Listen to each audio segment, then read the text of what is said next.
I feel like I'm third wheeling right now on this Football Friday on the early line on SportsGrid. I am Ben Stevens, and the two best friends are together once again. Joe Lisi and Donnie RightSide here on TEL. Us three and old K-Dubs, Kevin Walsh, live on Monday, 8 a.m. Eastern in Las Vegas for Pro Football Today inside the Super Bowl Media Center out in Viva, Las Vegas. Lisi guy, what time is the flight tomorrow? 9 o'clock, guys. Thanks for having me. Wow. The calm before the storm. Yeah. Why is not why 9 is too early, Donnie? 9 o'clock. I'm surprised you're up right now. How did you get up this early? This has been a first in like months, man. I mean, my goodness. Thank you. Don, don't be hating. Don't be hating. Come on. Oh, man. All right. So, listen, let's get ready for Super Bowl 58. All three of us together out in Las Vegas with old K-Dubs, Kevin Walsh. We will give you every angle you need to know for Super Bowl Sunday. Now just 9 days away, the Super Bowl 58 matchup between the Chiefs and the 49ers. Lisi, after Conference Championship Sunday, when KC was victorious in the AFC once again, San Francisco the champions of the NFC, line opened up at 2.5 in favor of the Niners. Quickly was bet down to only 1.5 in favor of San Francisco. And then yesterday, the most significant market movement we have seen here in the week before Super Bowl week, back up to 2.5 points in favor of Brock Purdy and the 49ers. How do you feel about where the spread stands right now, Lisi guy, for Super Bowl 58? I think it's right there, Ben. And I don't see it getting up to 3 or 3.5 by game time. Now, maybe I'm wrong, but I think the book does have it just right in the area of about 2.5 to 1.5 respectively. I do feel that San Francisco should be the favorite in the ballgame because of the offensive weapons that they have. And we've seen Pat Mahomes in Kansas City grind these games out. Yes, they've won, but they have been pushed to the limit where even though San Francisco came from behind in both ball games, the way Brock Purdy led those teams from behind in terms of Green Bay and Detroit respectively, if they do start fast in this ball game, I can think it'll be a different outcome, guys. Dome atmosphere out there, and obviously the reason I bring that up is Patrick Mahomes doesn't care, Joe, where he plays. Windy, rainy conditions, he can handle it. Brock Purdy, we always got those questions like, okay, is he wearing the glove, not going to wear the glove? How's he going to perform? Take those out of the equation. Now, also, the build up to the Super Bowl, it is 2 weeks. Let me ask you this question. From a bye week perspective, is any one team going to get more intel this week and benefit more for the bye week? Who would it be, San Francisco or Kansas City? I think it's San Francisco, Donnie, and the reason why I say that is because they've come out in back-to-back games a little bit flat, right? They haven't come out looking sharp, and even though they were able to pull out those ball games, now's an opportunity to reset for Patrick Mahomes. And we talked about it with Warren in regards to that he believes that because they haven't had a bye week since basically week 4, that'll be the benefit. The problem that I have with Kansas City heading into the bye week is they're playing their best football. That quarterback to wide receiver relationship with Mahomes and Travis Kelce is hitting on all cylinders. That could be disrupted now with the extra week of preparation. That's why I actually believe the week off benefits the 49ers, in my opinion, guys. Yeah, when you look at this Kansas City team, Joe, they have found their groove offensively on the ground with Isaiah Pacheco and relying on that steady relationship between Patrick Mahomes and Travis Kelce. This KC team is different than the previous teams we have seen reach a Super Bowl stage. For San Francisco on the other side, in the regular season, all 12 of their victories, they scored 27 points, and the margin was at least a touchdown in all 12 games. Joe, as you look at both of these teams, the tail of the tape, getting ready for Super Bowl Sunday, what do you think the key matchup is that will dictate the outcome of Super Bowl 58? Well, for San Francisco, I think it's their offensive line. I think if they could protect Brock Purdy early and they're aggressive and they score in this matchup, could be very difficult for Pat Mahomes to come from behind. And I know he has the capability. He's the best quarterback in the NFL, but the offensive playmakers aren't there. On the flip side as well, for Kansas City, I think they're going to have to run the football with Isaiah Pacheco. Sustained drives, more methodical, lower scoring game, whereas San Francisco, I think, wants to get this ball game into the 30s. On the defensive side, I think it's Kansas City secondary. Can they control George Kittle, Debo, Brandon Ayuk, and even McCaffrey coming out of the backfield? That is the critical matchup. And same thing, obviously, with San Francisco. You have to take away Kelsey and force somebody else to beat you, guys.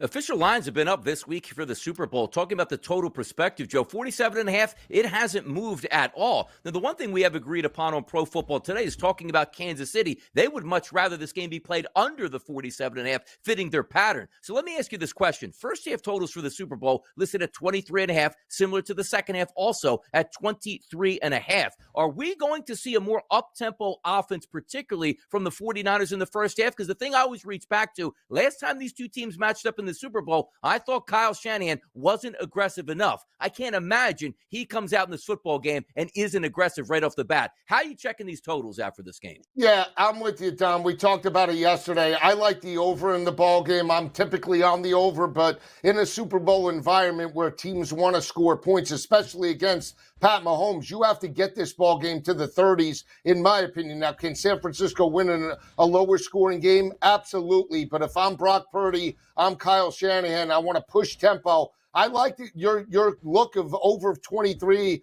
and a half in terms of the first quarter. It's a nice look, but I think the ball game does go over, guys.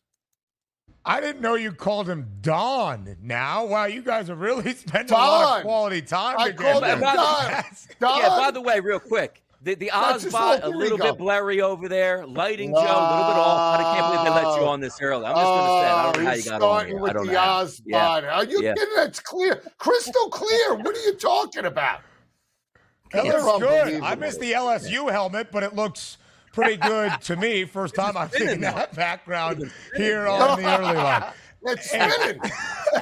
All right. So, Lisi, let me ask you this question as well, because you spelled it out there pretty clearly. You think San Francisco can win a game that goes either way, over the pregame total of 47.5 or under. Can the Chiefs do the same? Probably better suited, ironically, if the game stays under 47.5. Can the Chiefs win Super Bowl 58 if we see some offense in a shootout in Las Vegas? Yeah, they can, Ben. It's Pat Mahomes. Nothing would shock you if he throws for 350 and 3 touchdowns in this ball game. But the problem, and we talked about it all year long, is that Kansas City has basically 3 games where they scored over 30 points, right? Chicago, L.A., Las Vegas, and the L.A. Chargers. Outside of that, every game's been the high 20s or mid-20s to grind out these matchups. Outside of Travis Kelce, who can you really rely on? That is the problem. Is it Rashee Rice? It might be, but you can't honestly say it's a guarantee. It's not like Tyreek Hill was in that lineup. That is the difference this year, I believe, with Kansas City, as in years past, is that they really need to play their style, lower scoring. When teams do push tempo, they have an opportunity to get outside their game plan, and Mahomes can be one-dimensional.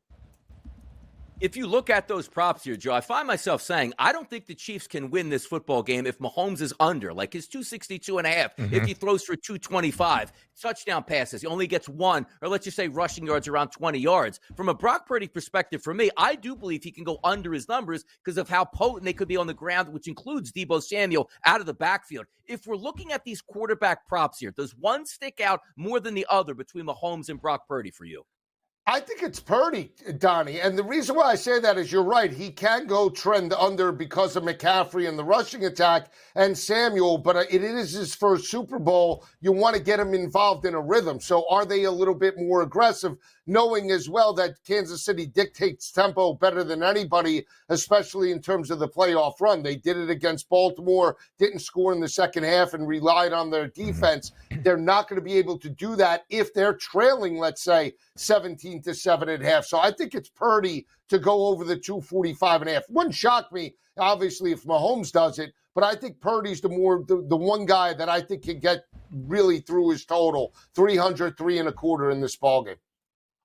When you look at both of these defenses, that will square off in Las Vegas on Super Bowl Sunday. Both KC and San Francisco, top 5 for the Chiefs in scoring, total, pass defense for the 49ers, scoring, total, rush defense, where both teams rank outside the top 10. The Niners in defending the pass, Kansas City defending the run, and KC in the bottom half of the NFL in terms of stopping that run. So as we correlate it then, Joe, to the Super Bowl 58 odds, Patrick Mahomes is the favorite to win that MVP award at plus 135. Purdy second best price at 2-1. Christian McCaffrey at plus 450. On this list, who is the most important player that will impact the result of who claims a Lombardi trophy in just 9 days?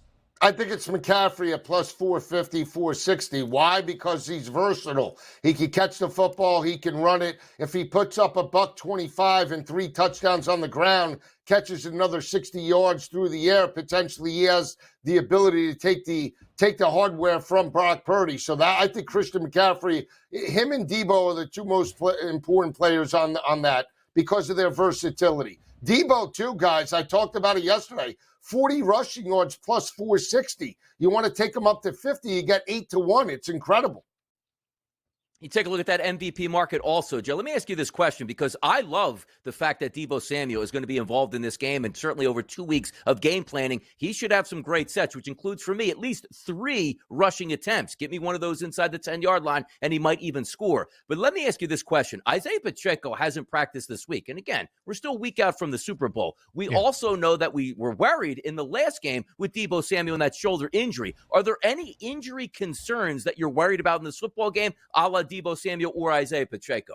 Yeah, I mean, it's Pacheco. I mean, with the foot, if he can't go, he is the spark plug because of how he runs the football. He's a tough inside runner. Can you get the same type of productivity out of Clyde Edwards-Helaire? Possibly, but is he going to be able to move the chains? They need Isaiah Pacheco to be in that lineup. Debo, yes, it's very important to have Debo there, Donnie. You know that. But they could still win without him because of Ayuk and Kittle and McCaffrey, even a little like Eli Mitchell. But Pacheco needs to be in that lineup for Kansas City. Pacheco's rushing yards prop for Super Bowl 58, 67.5. He had 76 in Super Bowl 57, the victory over the Philadelphia Eagles. Myself, Joe, Donnie, Kevin, we'll have an interview with Dr. David Chow, the Pro Football Doc, live on Wednesday morning out in Las Vegas, inside the Media Center, inside Mandalay Bay.